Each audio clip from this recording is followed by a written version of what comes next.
You're listening to Productivity Monsters in the Morning.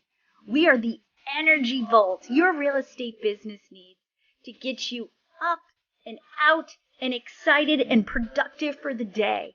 We go over trending topics and things that really matter in the market of the moment. Here are your hosts, Tiffany Hampton and Brooke Silva.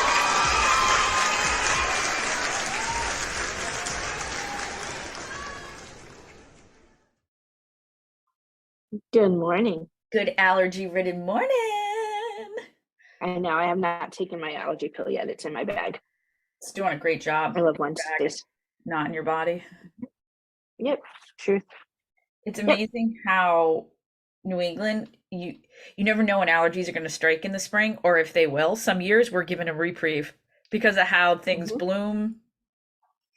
But I find it fascinating that we're all like, all of a sudden, all of us on our team one day, we're like, hi, how is everybody? Like, we're all like, we're like little kids with bad adenoids. Yeah. My thing is tree allergies. Once the trees are done blooming, I can survive. Yeah, I got a whole bunch, but it's okay. It's okay. You know what? It means spring, even though it's 40 degrees this morning and I'm cracked the heat for a hot minute. Spring's here. Summer's right around the corner. This is summer weekend. And I know. A lot of our agents are going to take a couple days off, which is great. Recoup, refresh. But there are so many opportunities this weekend to have conversations around what your family and friends plans are doing. This is it. If you've been scared to talk to your family and friends about real estate and their real estate needs, this is the perfect weekend. Well, and I mean, a lot of vacationers come into town. So how many of those vacationers can you reach out to and say, have you thought about having a second home?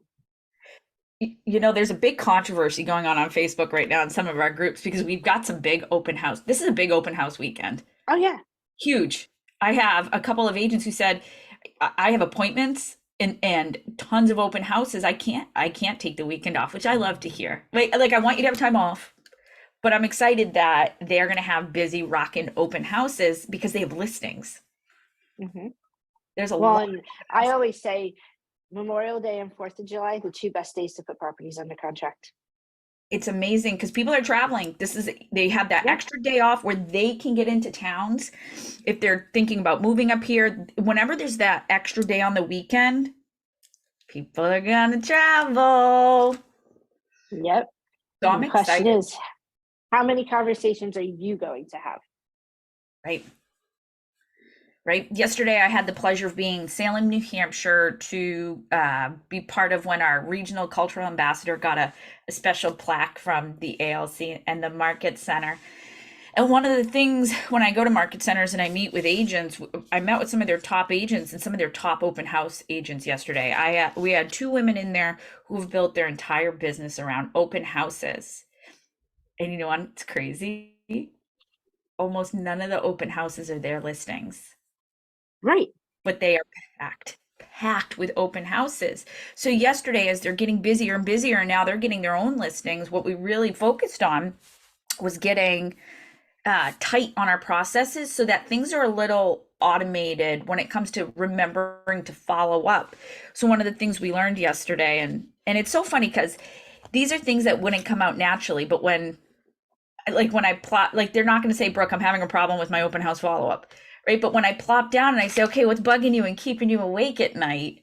And we start communicating about what things are bothering them. And you take a look at, they had it right, but they were reinventing their systems every time instead of creating one system that was generic enough to pass for every time. So while they had all the right pieces, we just had to fine tune some things. So yesterday was a really good day with those agents. And it was something as simple as a QR code on an open house sign-in sheet with a Google form. Yeah. We talked about that on, I think, 2 Mondays ago on the growth call. Like Google Forms and QR codes are your best friends. And you don't need to remake it for every open house. That's what we figured out, is that she was remaking a Google form for every house. And it was a lot of work and a lot of forms and not remembering who was at what open house because it wasn't labeled. And is this the right QR code? And I was like, why are you doing all that? One. Yeah. One QR code, one Google form, it time stamps it and date stamps it. You know where you are. You know Yeah. where you Well, if you're running a calendar, and your they open are. houses, yeah, yeah. And then we created some drip campaigns that as soon as the agent put a tag on that said OH trigger, an OH drip campaign started where the client that walked in the house that was unrepresented got an email. Hmm.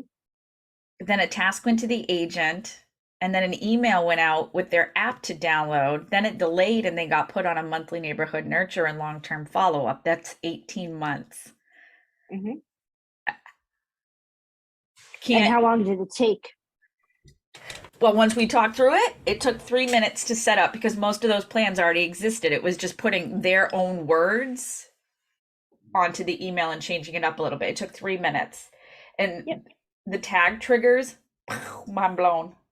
Oh yeah, all day long. And now she's communicating at a high level with every person that walks through that open house door that's unrepresented, because I'm not sure if you're watching Facebook as much as I am with our agents. In Connecticut, one of our guys had 85 parties through his open house. Hmm. In one of them. Yeah. There was another one that had 200 people. That's Could you incredible. imagine going to an open house, one house, 200 people? What does it tell you about the market? Oh, but the market's so bad. But the market's so bad, everybody says. Well, It's competitive. It's not but there's simple. huge opportunity. Man, if I had a house to sell right now, if I had property, you bet your buns that I would be taking the equity and Yeah, running with it. yeah. Because there are properties out there when you look hard enough. Or I would make a property. Honestly, at this point, I would live in an RV for the equity that most people have in their homes right now. Well, yeah. I do info sessions about KW and being agents, and yesterday afternoon was our monthly one. And there's this woman from Texas who bought a house 16 months before she moved to Maine and saw $80,000 in value increase in those 16 months, which allowed her to move from Texas to Massachusetts, where she was able to buy a house because she had an extra $80,000. And then because the values are still going up, she now has like 16% equity in like 3-4 months. It's crazy. Mm-hmm. It's crazy. It's amazing how. So you'll laugh at this. Matthew, the middle one, my middle kiddo, asked me the other day about what is it. He said everybody's talking about wealth building. That's all you hear. That's Mm-hmm. all you hear is about wealth building. He goes, Mom, they talk about it in school. They're talking about investments. I don't understand any of it. He's like, I barely have a job 20 hours a week as a college kid. So we had a really fun conversation about what the word wealth actually means and how we teach it here. And he was like, so you're telling me where teachers are saying you should invest in like certain savings and different things. He's like, I should actually buy a condo, live in it, Mm-hmm.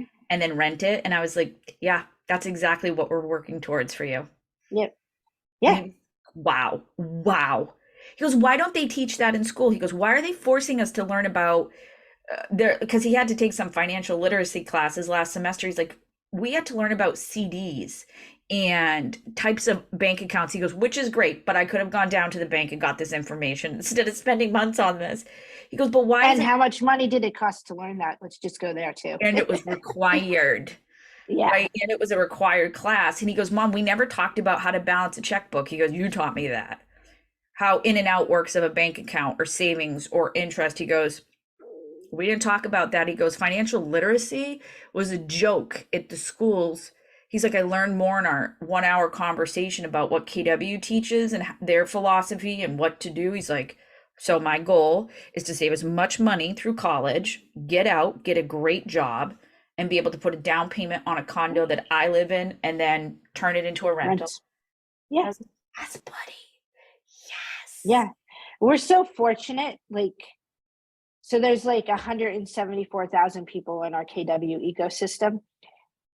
The children of those KW agents that are engaged in what we train and teach on, those children are so fortunate. We talk like it's literally legacy changers. We are Like literally legacy changers. it's so fun. It's It is. I so do. I fun. love And everything about it. And as somebody who I didn't graduate from traditional college. I could smash all the college courses I have taken over my life and credits and probably have a doctorate because I've changed in my lifetime so many times, different Yeah. degrees. I have so many certifications. I have all these silly titles I don't slap on things, from project management stuff I've done, from Google, from IT things. I don't slap it on. But at the end of the day, the things I've learned from KW by listening and by being present in some of these classes has opened my mind to Hmm. conversations I never thought I'd be allowed to be a part of, coming from poverty. Yeah. Coming from Well, I poverty. know. I look at Christopher at 15 and Jess at 19 because they've both grown up. I mean, I started KW in 2012. So Chris was 5 when I started KW. Like he's literally grown up in KW mindset, like life changing. Growth mindset. When my older kids are asking me to print copies of the different playbooks and binders we get, that is such a fun thing because I leave it. I just like your binder was out with the dog the other day. Your dog was I reading know. our servant leadership binder.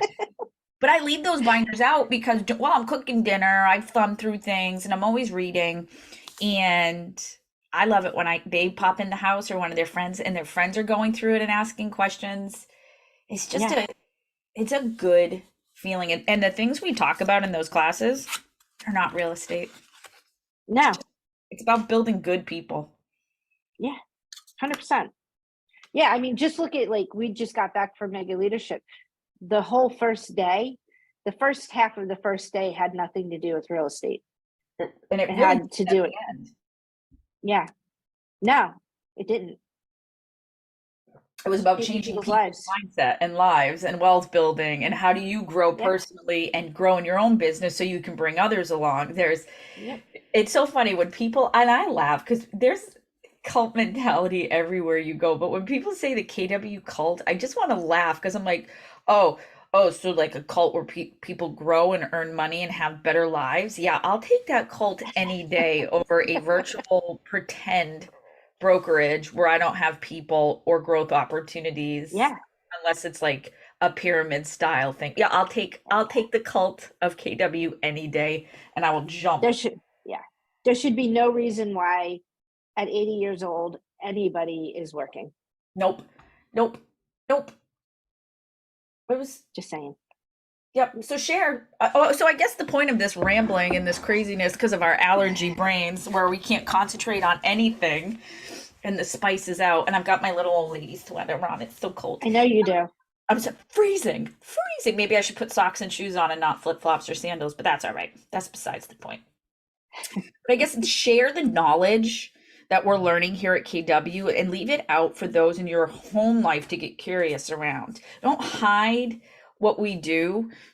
Talk to your spouses, the people who support you in your life about what you're learning and have communication with them about it because what we're learning, people around us, if they're not with us and they're not understanding why we're so motivated to do things, they're not going to support us the same way we probably need to be supported. So Yep. communicate it.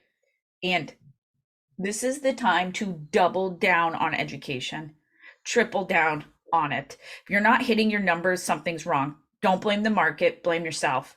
You need an edge and you need accountability to get back into what we do. Yes. Double down. Yeah. Yeah. And I'm just going to pull up really quickly because Gary Keller said it yesterday, right? And it was posted everywhere. And it'll take me a minute. So ramble why I find it. He was talking about the market, KW New England, productivity. And I shut it on the productivity page because I was like, yes, this is true. Come on. Oh, nope. Come on. Are you serious? It's not going to let me find it. Oh, I did see it. I'm trying to think of where I saw it last. Was it on the team leader page? I found it. So it says, you shouldn't let the market tell you what to feel. It should only tell you what to do. Yeah. Take the emotion out of it and do your job. Yeah. Yeah. Oh And yeah, I found that's it. the whole thing. In life in general, that's how it should be. And then he said before that last week, don't be driven by the fear of losing, be driven by the opportunity to win. I Yeah, love that. I love that. absolutely. Well, we have a couple more days All right, before my our friend. long weekend. We will see you guys Yes. tomorrow.